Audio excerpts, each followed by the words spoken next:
Halo Digers, kembali lagi di podcast kita Kula-Kula Digital. Jadi ini adalah podcast dari Balai Pelatihan SDM Komunikasi dan Digital Banjarmasin, kantor UPT dari Kementerian Komunikasi dan Digital Republik Indonesia. Dan hari ini kita spesial banget kedatangan tamu spesial. Beliau adalah seorang dokter spesialis andrologi pertama di Kalimantan Selatan dan juga produser musik dari suatu band di Banjarmasin yang sudah sangat terkenal, yaitu Jeff Banjar. Langsung aja kita kenalan yuk dengan narasumber kita hari ini, ada Dr. Jeffrey. Halo Hanifa. Halo dokter. Teman lama. Apa kabarnya dok? Baik, alhamdulillah sehat. Hanifa. Sehat ya dok ya. Tadi dari praktek langsung Iya, sini, dari dok. rumah sakit langsung sini. Wah luar biasa. Untuk Om Digi. Luar biasa, kita sangat merasa terhormat banget nih Digers bisa kedatangan Dr. Jeffrey Tribowo hari ini ya dok. Tapi Digers, hari ini kita nggak ngomongin tentang profesi Dr. Jeffrey sebagai dokter spesialis andrologi, tapi kini di sini kita bakal berbincang tentang Dr. Jeffrey sebagai produser musik ya. Siap. Di band Jeff Banjar. Iya. Oke dok, saya langsung aja mulai pertanyaan pertama. Dulu awalnya dokter di dokter dulu atau ngeband dulu nih? Oh, kalau dulu kan mungkin mahasiswa kedokteran sambil aktif bikin musik gitu ya. Gitu. Jadi tengah-tengah perjalanan akhirnya bikin Jeff Banjar ini gitu. Jadi sambil jalan sih keduanya mungkin sambil jalan pendidikan dokter umum apa spesialis? Waktu masih dokter umum, udah lama gitu. Iya. 2015 2014 sudah belajar bikin musik, tapi kalau Jeff Banjar ini mungkin tahun segitulah. Dan itu sama teman-teman kuliah aja? Iya, sama teman-teman SMA awalnya. Iya. Berarti awalnya emang suka musik juga nih? Iya, karena kan emang suka main gitar gitu ya. Akhirnya kepikiran untuk ya bikin-bikin lagu sama teman-teman SMA gitu ya. Kayaknya vokalis saya satu angkatan ya sama Mbak Hanifa ya. Iya. Di itu ilmu komunikasi ya. Bukan, yang di SMA 7. Siapa? Nilu. Kak Nilu SMA 7 juga? SMA 7. Oh, berarti kita SMA 7 ya, Kak? Iya.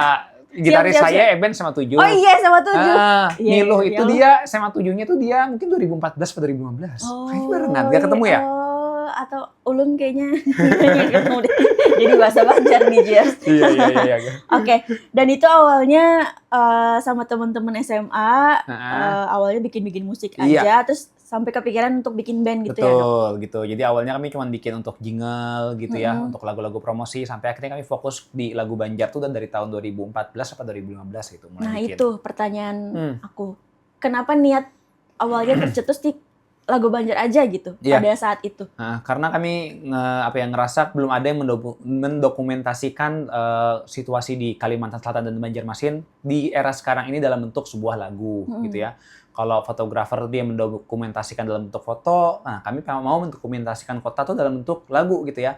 Waktu itu kan Banjarmasin sudah ada Menara Pandang, Patung Bekantan, tapi nggak ada tuh lagu yang ada membahas itu. Akhirnya kami bikin lagu judulnya tuh pertama Ayo ke Banjarmasin. Ada liriknya tentang Menara Pandang, Patung Bekantan gitu. Iya, dan lagu-lagu itu pun pada saat itu langsung viral ya dok ya, karena dipakai sama dinas-dinas gitu ya buat promosi wisata di Banjarmasin. Iya betul. Keren banyak sekali yang suka syukurnya sih.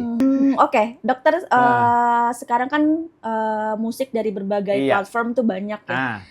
Pada awalnya Jeff Banjar ini dipromosikan itu lewat apa? Awalnya kami kan pasti dari sosmed dulu ya, Instagram, TikTok segala macam. Ya utamanya sih di YouTube pasti juga ya. YouTube kan media platform untuk video musik. Jadi kami ke sana, tapi kalau kami sih selalu bergerilya dan beradaptasi. Di mana ada platform baru ya kami ikut aja. Kan Spotify muncul tahun 2015-16 booming ya, kami masukkan ke sana juga. Jadi kami selalu ngikutin juga sih apa yang memang trennya untuk distribusi musik, ya kami akan ada di sana.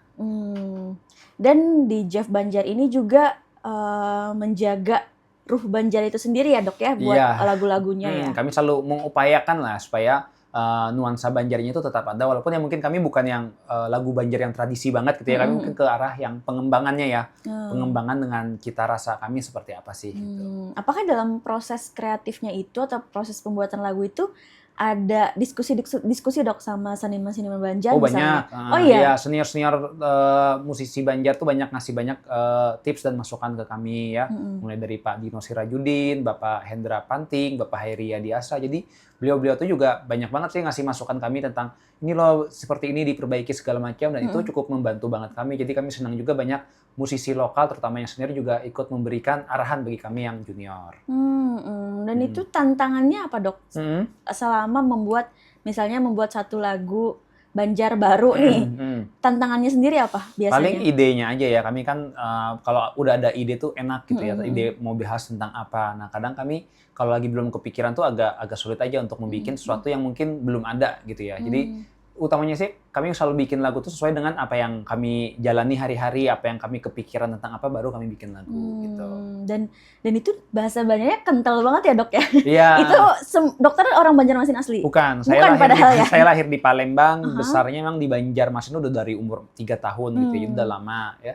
Yang Banjar asli yang keluarganya betul-betul tradisi banget tuh ada gitaris kami namanya Eben gitu ya. Dia itu yang keluarganya mewariskan tradisi manopeng di Banyur. Kalau tahu Hanifah yang tradisi ada pakai topeng kayak gitu menari-nari. Nah, itu keluarganya gitaris kami gitu.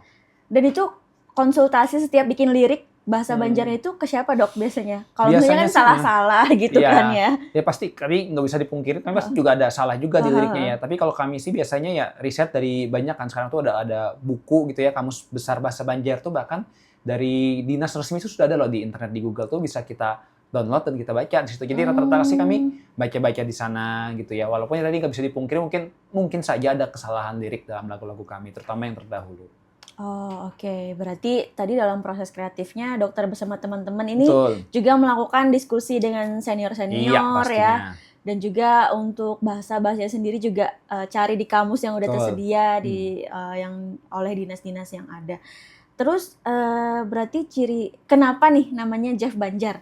Iya, jadi kalau nama itu kan awalnya kami bingung nih mau ngasih nama band apa gitu ya. Nah dulu itu saya sama Eben awalnya suka bikin lagu gitu ya. Cuman kami tuh dulu bikin lagunya tuh jelek. Kalau ikut lomba selalu kalah. Oh iya. Gak pernah ada vokalis yang mau ikut kami, selalu nggak jadi karena nggak ada yang mau gitu loh. Karena kan ya kami masih belajar gitu ya tahun 2010 2012-an. Akhirnya kepikiran namanya Jeff itu Jeffrey Eben and Friends. Oh itu iya. Jeffrey Eben and Friends karena friends-nya tuh nggak ada vokalis yang mau. Nah, ketemu akhirnya vokalis setelah itu ada yang mau gabung namanya Niluh. Baru akhirnya jadi Jeff. Setelah beriring waktu nama Jeff itu udah banyak di band luar negeri gitu ya. Akhirnya kami tambahkan Banjar karena kami fokusnya di lagu Banjar gitu. Siap. Terus nih Dok, sekarang nih lagi viral banget ya di Jers film Kuyang. Film Saranjana juga ya Dok ya, pakai lagu-lagu dari Jeff Banjar menjadi original soundtrack. Itu gimana awalnya Dok? Bisa dipakai nih sama pihak-pihak industri film? Ya, jadi awalnya kami tuh kenalan sama sutradara dan produser filmnya ya. Dia tuh namanya Dari Hati Films, namanya Pak Johan Syah Jumran ya. Beliau itu ketemunya nggak sengaja, waktu itu beliau lagi promo film. Beliau tuh tinggal di Jakarta tapi orang Banjar ya. Jadi beliau punya usaha produksi film. Waktu itu tahun 2018 beliau itu lagi promo film ya. Filmnya tuh yang membintangi itu ada Indra Jegel, Ardit Erwanda gitu ya, komika-komika nasional. Lagi promo ke Banjarmasin ya. Waktu lagi promo ke Banjarmasin itu mereka pakai lagu kami Ayo ke Banjarmasin untuk backsoundnya ya. Saya iseng-iseng lah DM. Terima kasih sudah pakai lagu kami, saya share. Justru dipakai dulu sebelum izin ya. Nggak apa-apa, kami emang santai gitu ya. Jadi saya bilang terima kasih udah pakai lagu kami, semoga sukses filmnya. Di DM. Kamu yang punya lagunya ya, ini aku kasih tiket gratis, datang ya nanti ke Duta Mall waktu itu ya. Kami datang, kenalan sama yang sutradara dan produsernya itu. Singkat cerita dari sana perkenalan lebih lanjut, saya kirim beberapa material lagu, berikan cerita, nanti kalau aku ada film tentang Banjar, aku kabarin ya. Waktu itu dia kepikiran bikin film tentang Saranjana. Baru kepikiran aja tuh bikin film. Dia kepikiran bikin film tuh mungkin pas pandemi itu 2020-2021 dikirim ke saya, bisa nggak kamu bikinin soundtracknya? Ya udah saya bikin lagu judulnya Saranjana gitu. Setelah dari itu dan film Kuyang ini beliau juga yang bikinnya? Sama, film Kuyang ini juga rumah produksi yang sama, kelanjutan dari Saranjana.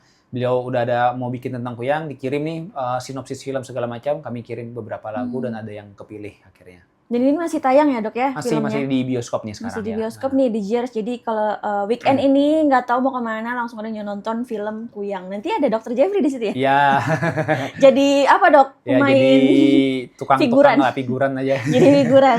Iya, Di Jers wajib banget nonton karena pemainnya juga pemain ada orang Banjarmasinnya ya. Betul. Dan itu juga syutingnya di Banjarmasin Syutingnya semuanya ya? 100% di Kalimantan Selatan ya. Kemarin ada di Nagara, ada di Banjarmasin gitu ya. Jadi cukup luas, tapi wilayah Kalimantan Selatan semua sih. Gitu.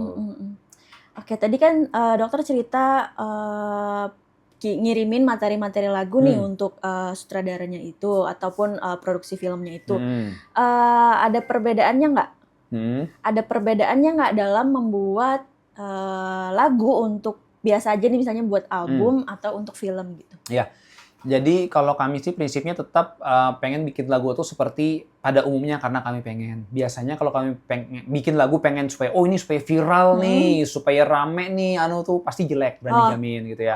Iya. Jadi kami ketika pendekatannya, ketika mereka tawarkan itu, kami betul-betul pengen sesuatu itu supaya sesuatu yang tulus dari hati gitu ya. Kami nggak mau yang terlalu dibuat-buat pengen viral, atau ketika film Kuyang nih pengen mengulangi kesuksesan lagu Saranjana, kami nggak mau sama sekali kayak gitu. Jadi kami betul-betul bikin lagu prinsipnya sih ya ketulusan aja, kami cari apa yang memang kami rasakan gitu ya. Kami akhirnya kepikiran lagu ini, udah kami rilis, ternyata ya alhamdulillah masih banyak yang beresonasi. Sempat khawatir sih saya ketika film Kuyang ini jangan-jangan nanti lagunya malah tidak se-booming Saranjana. Ada kekhawatiran itu ya. Tapi ya ternyata alhamdulillah masih banyak yang suka juga gitu. Oh iya sih, karena juga banyak yang cover-cover lagu Purun Pian itu ya. Boleh dinyanyiin Hanifah gimana? Jangan dong, nanti pada kita mau denger ya, kita mau denger. Hanif. Oke. Nggak bisa tuh dok. Oke, satu bait aja. Nggak bisa. Jangan di Jers, nanti pada matiin ini nge-pause nih. Jadi nggak, kita dengerin Dr. Jeffrey aja. Yang nyanyi coba dong. Aduh, bukan buat nyanyi serak-serak. Oke.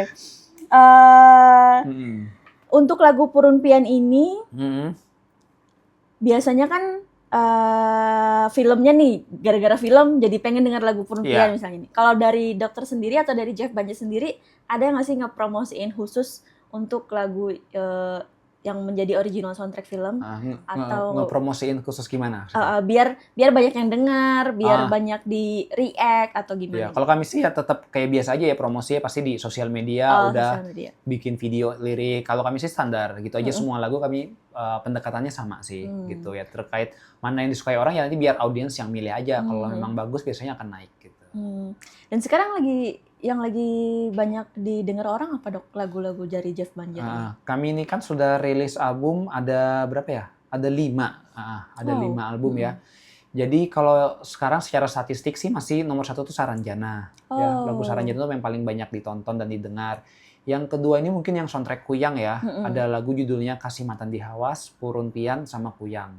Itu sih yang paling banyak didengar orang kalau secara statistik gitu. Tapi intermezzo dok, Kuyang itu sebenarnya emang beneran hantu dari Banjarmasin ya? Ya itu mungkin kalau saya bukan ahli perhantuan gitu ya. Jadi memang populer kan, salah satu cerita turun-temurun ya di Banjarmasin dan di Kalimantan kan tentang Kuyang. Walaupun ternyata di beberapa negara juga ada Kuyang, kayak di Malaysia gitu, namanya tuh cuman lain. Saya lupa apa istilahnya. Oh gitu. Iya. Dan kepikiran banget ya sutradaranya buat bikin film. Iya. Kuyang. Betul. Gitu. Karena itu kan sebetulnya sangat populer banget ya di Kalimantan Selatan. Jadi ya menurut saya sih ini cukup mengakar dengan kita warga Kalimantan Selatan, makanya cukup rame banget, antusias warganya. Betul. Nah dok, sekarang nih kan Kak Dokter sebagai seorang produser musik, gimana melihat perkembangan AI sekarang yang orang-orang bisa bikin musik dari AI, suaranya pun dari AI kayak gitu. Itu gimana dok tanggapan dokter? Kalau saya teknologi akan selalu berkembang ya. Tinggal kita pilih, kita mau ngikutin teknologi atau malah kita anti terhadap teknologi tersebut. Kalau saya memilih untuk mengikuti ya. Ada orang menggunakan AI gimana? Ya silakan aja. Siapa tahu misalnya ada orang punya usaha rumah makan, dia belum punya budget untuk membayar untuk bikin lagu gitu ya. Dia mau pakai AI ya silakan aja gitu ya. Apalagi kemarin saya sempat miris dan khawatir ya, karena banyak rumah makan tuh yang dia khawatir muter lagu, takut nanti kena royalti, nanti takut didenda, kan kasihan gitu ya. Nah ternyata dengan ada AI ini kan siapa tahu dia pengen muter lagu untuk rumah makannya sendiri secara gratis ya, kan dia bisa menggunakan itu ya. Kalau saya sih ya tetap aja prinsipnya ya berkarya lagu seperti biasa ya. Kalaupun ada orang yang mau menggunakan AI ya silakan. Bahkan ada orang yang mengcover lagu kami dengan AI, kami silakan saja, welcome gitu. Jadi kalau saya sih ya perkembangan zaman untuk kita ikuti dan kita pelajari juga apa yang mungkin kita bisa gunakan dari AI ini untuk membantu kami juga sebagai musisi gitu. Dan gimana nih Jeff Banjar ini kira-kira kedepannya mau punya mimpi apa lagi nih Dok selain menjadi original soundtrack ini kan udah apalagi nih kira-kira? Ya kalau kami sih kan targetnya bikin lagu Banjar tuh minimal 100 gitu ya. Wah, 100. Sekarang udah berapa? Sekarang udah berapa ya? 50 berapa ya? 55 atau 5 berapa gitu. Saya lupa gitu. Pokoknya saran 50-an gitu ya. Jadi mungkin masih baru setengah jalan sih gitu. Nah, itu targetnya sih. Kalau yang selebihnya sih ya mungkin belum ada ya, masih ya apa ya, kami pengen tetap berkarya aja dan banyak yang suka lah lagu-lagu kami gitu. Dan yang pastinya lagu-lagu yang berbahasa Banjar ya Dok ya? Betul. Oke. Tadi strategi digital yang digunakan oleh Jeff Banjar tadi melalui platform-platform media sosial ya Dok ya, ada Instagram, YouTube, Instagram TikTok, juga ya? Betul, semua platform sih kan ada ya. Di Spotify ada juga ya Ada Dok juga ya. Bahkan kami itu lagu kami sediakan secara gratis di website kami. Jadi orang-orang mau makai nih untuk misalnya usaha mereka atau mereka keperluan mereka untuk misalnya promosi profil video, saya sih menggratiskan itu. Nggak ada orang bayar royalti segala macam. Oh iya nggak apa-apa Dok? Bebas. Berarti kita pakai buat promosi kantor kita pakai lagu. Iya, nggak ada masalah. Ya ke Banjar akhirnya saya silakan nyanyi. aja. Nah akhirnya ya bagus suaranya ya, bisa direkrut nanti ya. Jadi kalau kami sih sesantai itu ya, karena tadi kami pengen ya, ini kan lagu Banjar kan mempromosikan bahasa Banjar juga, ya dipermudah. Maksud orang mau pakai lagu kami dipersulit harus mana nih biayanya segala macam kan, kasihan mereka mau pakai lagu kami. Kalau kami sih kami sediakan gratis, orang mau pakai nggak perlu izin-izin ribet, silakan aja untuk promosi usaha, untuk dinas-dinas maupun itu untuk komersil, untuk dinas sekalipun nggak ada masalah gitu. Baik sekali ya DJers. Ini contoh nih buat DJers mungkin di luar sana yang masih muda-muda, yang suka musik, yang suka berkarya gitu ya, bisa ngikutin jejak Dr. Jeffrey karena sekalian dua nih. Ada dokter, ada produser musik juga. Siap. Jadi semuanya tidak ada yang dikubur mimpinya ya Dok ya. Oke, nah tadi saya ada bilang dokter menjalankan dua peran sekaligus nih Dok. Sebagai tenaga medis, juga public figure di bidang musik juga. Gimana nih caranya dokter mengatur batas antara memberikan edukasi tentunya kepada pasien, terus juga bagaimana dokter membangun personal branding juga ya di sosial media, dan bagaimana caranya dokter tetap menjaga profesionalitas agar masyarakat tetap percaya tuh Dok. Ya, jadi kalau saya sih kurang sependapat ya, banyak digital marketer tuh yang bilang, oh sekarang itu bangun personal branding tuh harus satu bidang, gak boleh kemana-mana, kamu musisi ya musisi aja, dokter aja. Menurut saya itu keliru ya. Sekarang kita tuh lebih suka orang yang sifatnya dia manusiawi, kita manusia sangat normal kok punya berbagai macam hobi gitu ya. Makanya kalau saya sih ya nggak ada masalah dengan hal itu, kita punya suka musik tetap jalan, kita di bidang kedokteran tetap jalan. Kalau bagi waktu sih saya ya prinsipnya selama punya tim itu enak aja sih, kayak di musik sekarang saya udah ngewariskan ilmu saya tuh ke teman saya Eben, jadi dia yang banyak nge-handle ya. Justru saya lebih banyak fokusnya sekarang di bidang content creator, justru untuk bidang edukasi kesehatan itu yang lagi banyak gencar-gencar banget saya promosikan sekarang gitu ya.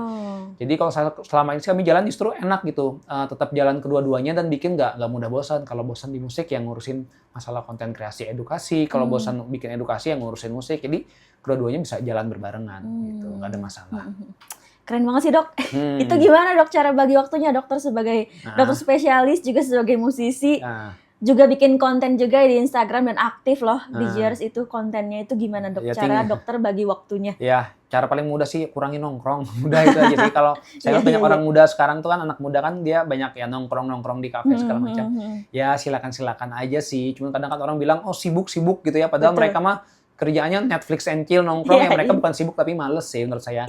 Prinsipnya kalau kita suka dengan suatu bidang itu pasti kita akan senang jalaninnya dan nggak ada kita malah jadi menghindari gitu. Kadang kita malas karena kita nggak suka ngejalaninnya. Kalau saya karena suka bikin edukasi, suka bikin musik ya jadi nggak ada masalah dengan itu, dua-duanya jalan ternyata bisa-bisa aja nggak ada masalah. Jadi prinsipnya kita sukain aja yang kita lakuin gitu. Dan dulu di awal-awal juga Jeff Banjar juga dokter aktif ya di media sosial gitu untuk mempromosikan musiknya juga. Dan itu ketika orang belum mulai loh Dok. Ketika orang belum mulai, dokter udah mulai duluan di situ. Iya. Karena kan kalau saya ketika fokus di suatu bidang itu saya akan betul-betul ngedalamin dan mati-matian di sana ya. Dulu saya itu fokusnya memang di bidang musik ya. Makanya saya mempromosikan, bikin musik terus setiap hari itu selalu nyentuh komputer musik. Kalau sekarang karena ke edukasi kesehatan saya fokusnya setiap hari ke sana mati-matian banget. Tapi musik ternyata masih bisa jalan juga, selingan gitu. Dan sekarang juga ikut-ikut itu ya, promo film Kuyang ya dok ya? Iya, ini lagi jalan juga, mereka ada promo terutama di wilayah Kalimantan Selatan ini lagi jalan karena penggemarnya banyak ya. Ini lagi ada tuh pemeran dan sutradaranya juga di Banjarmasin sekarang. Oh Gitu. iya. Nanti deh saya nonton ya dok ya. Nah, belum nonton. Minta tiket gratis ya dulu deh. Belum nih, aduh gimana sih, harus sebelum ngundang kita nonton dulu di Jers. Tapi masih ada kan ya dok ya? Masih dong. Semoga akan terus lama nih sampai Lebaran kalau bisa filmnya. Iya, amin. Nah, tadi dokter bilang dokter bikin konten juga, buka praktek juga, musik juga. Itu semuanya dikerjakan di rumah aja tuh dok? Iya, semua full di rumah. Untuk musik, studio, segala macam. Untuk video saya semua tuh full di rumah. Jadi saya ngerjainnya di rumah karena saya emang sebetulnya orangnya introvert banget ya. Gak suka ngumpul banyak orang, nongkrong-nongkrong gak jelas gitu. Orang dengan orang gak kenal, saya kurang nyaman. Tapi karena saya tipikal itu, makanya saya lebih banyak menghabiskan waktu di rumah. Ya tadi kadang bikin musik, kadang bikin video, edukasi, nulis, segala macam. Jadi saya lebih produktifnya di rumah memang. Tapi bikin video edukasi itu kan juga memperlihatkan muka kepada halayak ya dok ya? Lebih nyaman itu ya dok lebih ya? nyaman itu. Seorang introvert tuh lebih nyaman itu iya, sih. lebih nyaman. Saya tuh kalau nggak nyamannya justru kalau misalnya nih ngumpul dengan orang nggak dikenal harus basa-basi. Tapi kalau kayak gini masih senang. Saya masih senang karena kan membahas tentang karya gitu ya. Kalau saya senang banget untuk diundang-undang kayak gini. Dan saya ya kadang juga sering ngisi workshop, ngasih art segala macam itu juga meskipun capek ya karena rasa terkuras energi tapi senang ngelakuinnya gitu. Itu ngedit sendiri dok konten-kontennya? Jadi sampai sekarang kami full 100% ngedit sendiri ya. Dokter ngedit sendiri, edukasi kesehatan 100%, syuting, editing saya syuting nggak punya tim. Ngedit, syuting, kamera gini-gini saya sendirian. Mikrofon apa-apa sendirian. Jadi saya ngerti semua teknis, mikrofon, video, ngatur ISO segala macam, editing video saya ngerti banget gitu ya. Ini tahu aplikasinya kayaknya OBS ya. Nah, OBS saya tahu. OBS bisa untuk streaming gitu ya, tapi juga bisa untuk recording. Jadi recordingnya dia gantinya langsung kerekam situ. Jadi saya tahu banget gitu ya. Awalnya itu di musik kan karena saya dulu tuh mau bikin video musik mahal dari videographer, 3-5 juta satu video. Ya udah saya beli kamera 7 juta, tapi saya belajar ngedit video sendiri. Nah dari situ saya belajar tuh tentang video musik segala macam. Jadi saya masih ngedit sendiri. Gitu bahkan saya kadang ya ada videographer juga, cuma saya masih ngemantau juga untuk Jeff Banjar, Jeff Banjar ya. Dan musik, kalau musik untuk recording, aransemen, mixing, mastering semua full dikerjain sendiri. Wow. Iya, gitu. Luar biasa di Jers, multi talent sekali. Karena senang gitu ya, karena senang dengan bidang itu, jadi kami nggak ada masalah untuk belajar gitu ya, dan ternyata menghemat biaya. Dan ternyata bidang di musik itu juga masih membantu saya untuk karir di videografi, konten kreasi juga. Gitu ya, makanya saya bisa tahu gimana caranya bikin video yang bagus, audio yang enak gitu, ngatur lampu segala macam, ISO, teknis kamera semua tahu sih. Berarti langsung aja nih dok. Oh bisa. Ya. Wah luar biasa sekali.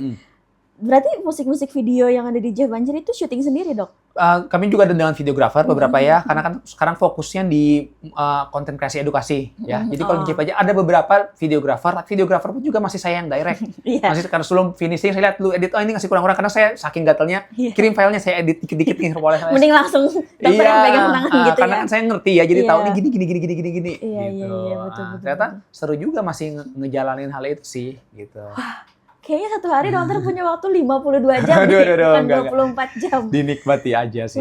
Asal seneng sih, kalau seneng kita menikmati aja sejalannya. Gimana dok caranya biar tetap fit walaupun banyak sekali yang dikerjakan? Apalagi kita mau Ramadan nih dok. Kira-kira apa nih tipsnya? Satu, saya itu orangnya tidur durasi harus cukup minimal 7 jam. Dan rata-rata bisa sampai 8 jam. Gitu ya, itu harus banget itu wajib ya, wajib tidur. Itu suplemen terbaik untuk hidup kita ya. Orang kurang tidur bilang 5 jam seger karena ditopang kopi jawabannya ya. Seger tapi kadang mereka ngerasa nggak produktif. Nah itu tadi, jadi tidur tuh nggak ada orang bilang 4 jam cukup tuh mitos saya bilang. Secara kesehatan tuh minimal banget 7 jam, maksimal 9 jam. 1, jaga tidur. 2, olahraga aktivitas fisik tuh 150 menit per minggu, itu idealnya. Lakuin 2 itu aja ya. Olahraga sama tidur, sama satu lagi kurangi ultra processed food, makanan-makanan yang kalengan, yang nggak segar, tinggi gula, itu dijamin. 3 itu atur, umur kita panjang, bisa tetap produktif. Gitu. Dan nggak capek itu dalam satu hari? Nggak capek, kita nikmat aja, justru senang aja. Ya tadi kadang kita mudah capek, ngantuk, nggak segar, karena kita jalan yang nggak senang, dan mungkin tubuh kita terlalu banyak konsumsi junk food, kurang tidur, gitu ya. Nggak pernah olahraga, badan gembrot. Nah itu kan yang bikin kita jadi nggak nyaman tubuh kita untuk beraktivitas. Gitu. Itu minum vitamin nggak dok? Vitamin saya minum, tapi sesuai dengan kondisi tubuh. Jadi saya selalu rutin medical check up tiap tahun sekali gitu ya. Monitor, saya yang rutin minum tuh vitamin D. Karena memang saya di dalam ruangan nggak pernah kena matahari untuk menggantinya konsumsi suplemen vitamin D. Vitamin Gitu. D ya dok ya. Berarti kalau buat pekerja-pekerja seperti kita ini, bagusnya setiap hari minum vitamin D. Bisa dipertimbangkan, terutama kalau memang dicek kadar vitamin D-nya rendah. Nah itu boleh banget tuh konsumsi vitamin D, itu ngebantu banget. Gitu. Itu salah satu yang wajib sih, karena vitamin D itu bisa disimpan di tubuh dan dicek kadarnya. Masalahnya problem orang Indonesia, saya cek ke pasien-pasien saya tuh banyak, hampir mungkin 70-80% tuh kekurangan vitamin D. Nah itu makanya Dan itu yang bisa bikin lemes juga ya dok bikin ya? lemes, tidur jadi kayak nggak berkualitas, rambut mudah rontok, capek, badan pegel-pegel. Gitu. Itu kayaknya saya semua deh. Nah, coba nanti ke laboratorium cek kadar vitamin D. Nah, itu ada angkanya tuh, kalau rendah berarti perlu untuk suplemen vitamin D. Itu minum setiap hari ya dok ya? Betul, sesuai dengan nilai tubuh kita. Oh gitu. Iya. Kalau vitamin C itu penting? Kalau vitamin C itu nggak bisa disimpan di tubuh, dia akan dibuang oleh tubuh di ginjal. Nah itu makanya kalau kita konsumsi vitamin C dosis tinggi tiap hari itu kurang disarankan karena nanti akan membebani tubuh kita. Ya, kalau vitamin C boleh diminum dosis tinggi ketika kita misalnya lagi infeksi gitu ya, lagi musim sakit segala macam tuh bisa dosis tinggi gitu ya. Tapi kalau untuk harian kurang direkomendasikan sebetulnya. Berarti untuk badan tetap fit sebenarnya vitamin D ya dok ya? Vitamin D salah satunya. Betul. Oh, ya. Berarti orang mau minum multivitamin juga nggak apa-apa gitu. Kalau ya, multivitamin tuh biasanya saya sih nggak pernah minum multivitamin. Saya minta satuan vitamin D, vitamin D aja. Karena multivitamin tuh kandungan vitaminnya kadang lebih kecil. Oke. Nah, kalau saya sih sesuai kebutuhan. Oh ini perlunya vitamin ini itu yang saya minum. Iya. Gitu. Oke. Menjadi podcast kesehatan kayaknya.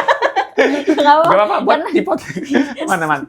Sekalian nih dok, karena kita mau Ramadan nih dok. Betul. Jadi teman-teman ini banyak yang nanya, seharusnya kita gimana ya mengatur waktu ketika Ramadan nih dok? Iya. Apalagi kita pekerja misalnya, bagaimana cara waktu olahraganya tuh jam berapa bagusnya ya dok ya kalau Ramadan ini? Jawabannya kalau olahraga, kapan waktu yang terbaik adalah kapan kita bisa. Kadang orang bilang, aku bisanya malam, katanya nggak bagus olahraga. Ya itu menurut saya mitos ya, memang males aja orangnya olahraga ya. Jadi kalau saya biasanya olahraga tuh siang, antara aja jam 12, jam 1-an. Kalau puasa gimana dok? Nah kalau puasa, boleh kita mendekati berbuka puasa. Biasanya saya ketika mendekati puasa, jadi ketika mau berbuka tuh bisa minum. Atau malam ya, jam 8 atau jam 9 setelah tarawih, olahraga aja. Setelah olahraga rasain, tidurnya tuh lebih berkualitas, lebih enak. Jadi saya ngerasain kalau olahraga malam tuh menambah kualitas tidur. Gitu ya. Nah, jadi tapi jangan yang terlalu deket banget sih dengan jam tidur. Biasanya saya 2 jam sebelum tidur tuh masih bisa tuh untuk olahraga dan ngebantu banget. Berarti habis gitu. berbuka. Betul. Kalau saya gitu kalau ya? bulan puasa biasanya setelah berbuka karena bisa makan. Karena kan saya olahraganya cukup olahraga kekuatan yang ngangkat beban segala macam gitu ya. Jadi perlu energi juga. Gitu. Oh gitu. Wah ini informasi bagus Dijers. Gak apa-apa ya dok ya kita Iya, nggak apa-apa, santai-santai. sedikit tentang informasi Iya. kesehatan. Oh iya gitu. Jadi kita usahakan berarti tetap olahraga walaupun Ramadan ya dok ya. Betul. Kalau saran saya tetap olahraga juga, cuman kita mungkin modifikasi waktu dan pilihan jenisnya. Kalau misalnya kalian lari sampai yang ngos-ngosan banget siang-siang ya kurang rekomendasi, nanti kita malah dehidrasi, kurang cairan kan nggak bisa minum. Ya tadi mungkin kalau saya sih biasanya menjelang buka atau di malam hari silakan. Pada beberapa orang ada juga yang dia sehabis sahur karena energinya naik gitu ya. Nah ya silakan aja. Tinggal kenyamanan tubuh kita atur porsinya juga. Dok Gitu. sedikit. Kalau minum madu itu penting nggak sih waktu Ramadan? Kayak menambah energi gitu nggak sih? Ya madu nggak ada masalah. Kalau saya sih silakan aja ya mau menggunakan madu. Kalau saya sih ya nggak ada masalah gitu ya. Ada juga kan yang dalam bentuk propolis, suplemen gitu ya. Silakan aja. Kalau saya sih sekarang udah nggak pakai gula, saya pakai stevia aja sih. Iya. Tapi ya itu untuk membantu biar manis aja. Karena saya kalau ngopi tuh kopi hitam gitu ya, americano. Kalau mau manis dikit pakai stevia. Kopi susu gula aren ya dok? Enggak, paling latte aja kopi susu tok. Jadi udah gula tuh udah minim banget, udah hampir jarang banget saya sekarang. Justru karena itu juga yang merusak tubuh kita. Betul, tubuh kita tuh laun ya dok ya. pasti kelebihan gula sih sekarang ini. Kalau gula itu tinggi itu yang bikin kita jadi mudah gemuk, jadi mudah lapar bawaannya ya, jadi malas, mudah ngantuk. Karena tubuh kita konsumsi gulanya kebanyakan. Kalau saya sekarang udah cut off total gula banget sih, seminimal mungkin. Ada tapi seminimal mungkin. Keren. Oke dok, sedikit lagi. Tips diet waktu Ramadan gimana? Oke, tips diet waktu Ramadan ya. Satu, saran saya tetap kita perhatikan apa yang masuk ke mulut ya. Kalau kita bulan puasa tapi sahurnya misalnya pakai mie instan campur dengan telur ceplok. Telur ceplok masih berkualitas, masih bagus. Yang nggak sehat tuh kadang kita pakai frozen food kayak chicken nugget gitu ya, sosis gitu ya, atau yang kalengan-kalengan. Itu ya tadi tinggi kandungan garamnya, pengawetnya itu nggak bagus ya. Jadi makanan tuh saran saya tetap prinsipnya adalah kita pilih yang segar. Ya, yang cepat basi dan tanda kutip ya, sayur cepat basi kan, yang sayur-sayur hijau, nah itu bagus. Daging pun daging segar, saran saya ya. Nah itu yang paling bagus sumber proteinnya, ikan, daging ayam, telur. Nah itu yang harus diperbanyak sama sayur-sayuran hijau. Kadang kita kan malas ya bulan puasa tuh pengennya yang simple aja nih Iya. ya, kalau sahur udah deh kita masak nugget aja, mie Mie instan. nugget gitu ya. Itu sebenarnya Bangunnya nggak setengah dari- jam sebelum subuh. Nah, itu kurang rekomendasi sih Iya, saran iya, saya iya, ya. justru, Jadi lebih baik kita harus makanan segar justru gitu ya, baik untuk berbuka maupun untuk sahur, itu yang akan membantu banget gitu. Oke. Terima kasih dokter. Iya, siap, sama-sama. Oke, kita kembali lagi di Jeers ke musik tadi, Dok. Dokter di sini menjalankan 2 peran sebagai dokter juga, sebagai musisi juga. Gimana pesan dokter nih kepada generasi Banua sekarang yang ingin mungkin membawa unsur Banua juga nih di tingkat nasional maupun internasional? Iya, gitu. kalau pesan saya sih tetap nggak apa-apa, prinsipnya tetap semangat berkarya aja. Diperbanyak kuantitasnya ya, jangan puas cuma bikin 1-2 lagu, karena itu pasti 100% kalau karya pertama kita tuh pasti jelek, nggak mungkin langsung bagus, dan itu yang nggak ada masalah gitu ya. Sama jangan mudah baperan sama kritik ya. Kadang kita tuh suka mudah baperan ketika dikritik orang, dibilang lagu kita jelek, ngerasa lagu kita paling bagus, padahal ya nggak apa-apa, jadikan kritik itu aja, kita dengar apa yang bisa kita ambil gitu ya. Karena itu yang akan membantu kita untuk berkembang. Kadang yang bikin seniman susah berkembang tuh karena mereka cuma mau dengerin kata-kata teman mereka, oh lagu kamu bagus, lagunya bagus, karya kamu bagus, padahal aslinya jelek. Makanya akhirnya dia sulit berkembang. Jadi kritikan tuh kadang perlu juga untuk membangun kita, sama yang prinsipnya selalu perbaiki. Ketika kita bikin karya lagi, cari tahu yang sebelumnya apa sih yang kurang, diperbaiki supaya karya selanjutnya bisa lebih bagus gitu. Oke, Dok, sebelum saya bertanya pertanyaan terakhir nih, Dok. Kita ngomongin sedikit tentang bidang dokter di andrologi. Intermezzo lagi nih, Dok. Iya, nggak apa-apa. Apa ada kisah, apakah ada kisah menarik yang paling aneh yang pernah dokter temuin terhadap bidang atau pasien dokter di andrologi ini? Ya, jadi kalau Kita kasusnya jadi kayak itu podcast yang itu loh, guys. cukup menarik, sebetulnya sangat luas banget ya. Tapi yang satu hal saya pelajarin ya, ternyata memilih pasangan itu penting. Ya, saya bisa ngeliat loh pasangan ketika ada masalah, dari cara mereka berkomunikasi, ini pasti di rumah itu mereka nggak nyaman. Pasti mereka bertikai, kayak gitu ya. Karena komunikasinya aja udah kelihatan. Misalnya suaminya nggak ngehargain istrinya, atau yang istrinya terlalu nggak menghargain, terlalu mendominasi gitu ya. Itu udah kelihatan dari bagaimana pasangan tersebut. Kan pasangan saya kan ada yang datang karena ingin program hamil, ada yang mungkin gangguan fungsi seksual. Jadi kelihatan ternyata dalam memilih pasangan itu sangat penting, kita harus menyesuaikan dengan bagaimana sih kenyamanan kita gitu ya. Makanya sebetulnya dalam memilih pasangan tuh cari tahu kira-kira apakah sifat-sifatnya tersebut tuh cocok dengan visi kita di awal. Contoh sederhana ya, misalnya Hanifah, kamu misalnya punya pasangan yang minum alkohol, mau apa enggak? Pemabok? Enggak dong. Enggak mau, iya, gitu ya. Pasti kan kita nggak mau ya kalau dia minum alkohol, pasti kita sebel gitu ya. Iya. Nah masalahnya kadang anak muda tuh sering dibutakan oleh cinta. Wah, mungkin nanti dia ketika menikah akan berubah kok. Nanti dia akan berhenti minum alkohol kok. Gak apa-apa deh aku nikah sama dia. Ujung-ujungnya apa ketika nikah? Dia nggak akan berubah. Karena dia merupakan orang yang sama. Dia peminum alkohol, dia pemabuk. Dia akan sulit sekali, kecil kemungkinannya untuk berhenti. Nah itu akhirnya menimbulkan pertikaian, bahkan sampai punya anak segala macam. Makanya dalam menentukan pasangan itu sangat penting. Kita punya prinsip apa sih yang mungkin harus kita pegang. Kalau kamu nggak suka peminum alkohol ya hindari orang-orang calon pasangan kamu yang memang udah minum alkohol. Dari pacaran udah jauhin aja, jangan sama dia, jangan terbutakan oleh asmara. Masalahnya ternyata banyak pasangan-pasangan yang terbutakan oleh cinta sesaat. Berlanjutlah sama pernikahan. Ada yang pasangannya dia nggak suka dengan orang perokok. Ada yang nggak suka, misalnya dia, maaf, ada suami yang nggak suka dengan istrinya yang bekerja sibuk kesana kemari. Ya saya bilang dari pacaran udah tahu istrinya bekerja, dia emang pengen bekerja. Kenapa kamu masih tetap pengen berlanjut? Jadi hal-hal sederhana seperti itu ternyata yang sangat penting. Contohnya yang lain lagi ya lebih kompleks. Misalnya ada pasangan ya, dia tuh pengen yang istrinya itu dia kurus gitu ya. Saya nggak menyalahkan orang gemuk segala macam, bebas, gak ada masalah ya. Cuman ada pasangan yang dia, oh dok saya pengen sebetulnya istri saya tuh kurus dok. Saya tuh nggak nafsu lihat istri saya ya, dia gemuk banget. Terus kenapa nikah pak? Kan awal nikah kan dia udah gemuknya dari awal. Kenapa nikah pak? Iya saya dijodohin, saya kepaksa juga. Saya akhirnya jadi sekarang timbul masalah nih tiap berhubungan seksual. Nah makanya saran saya ketika kita mau menikah, pilih pasangan yang sesuai visinya. Apa yang kalian nyaman, apa yang kalian suka selera kalian, pilih dulu yang semaksimal mungkin. Jangan sampai kita dibutakan oleh asmara, malah kita terjebak dengan orang yang salah. Nanti malah masa depan kita yang nggak enak gitu ya. Kita diatur-atur, kita nggak suka dengan pasangan kita. Makanya sangat penting banget sih dalam memilih pasangan. Gitu. Jadi panjang nih ya. Iya. Oh iya. Menarik sekali sih dok. Ya, berarti itu pesan-pesannya juga nih ya untuk anak-anak muda sekarang gitu ya. Iya, ya itu kan Dengan penting. dokter yang sudah menemui berbagai macam masalah di bidang itu ya dok ya. Iya betul, makanya Yang sangat penting. konsul-konsul itu ya. Pilih pasangan jangan sembarangan Iya, ya. Kenali dulu matang-matang. Oke, terakhir dok, kita berbagi sedikit nih dok tentang rencana atau proyek ke depan dari Jeff Banjar ini, baik dari sisi karya musik, kolaborasi ataupun pengembangannya di dunia digital. Silakan dok. Untuk apanya tadi rencana ke depan? Rencana ke depan Jeff Banjar. Iya, kalau untuk Jeff Banjar ini kan masih tetap bikin musik aja ya. Tetap bikin musik, lanjut lagu Banjar lagi, dan terus selalu upgrade sih kira-kira apa yang bisa diperbaiki dari sebelumnya dari segi musik, lirik, nada dan segala macam supaya ya harapannya bisa lebih banyak yang suka juga. Dan nyampe tadi sampai target 100 lagu. Betul, itu minimal banget ya. Banjar. Pengennya juga supaya ya bisa menembus yang ke nasional banget gitu sih. Oke, dokter, sukses terus. Terima kasih banyak udah mau mampir ke podcast kita. Dan juga udah terima kasih udah mau berbagi-bagi tips and trik kepada kita juga. Ya nanti dokter juga itu ya, ini di JERS dokternya banyak sekali membagikan informasi-informasi terkait kesehatan, edukasi reproduksi gitu juga ya di Instagram. Jadi langsung aja follow Instagram dokter di mana dok? Di Jeffryat, JEFRYAT. Itu langsung follow sekarang, langsung liatin konten-kontennya karena dokternya lagi aktif sekali di Instagram nih di JERS. Dan juga terima kasih banyak dokter.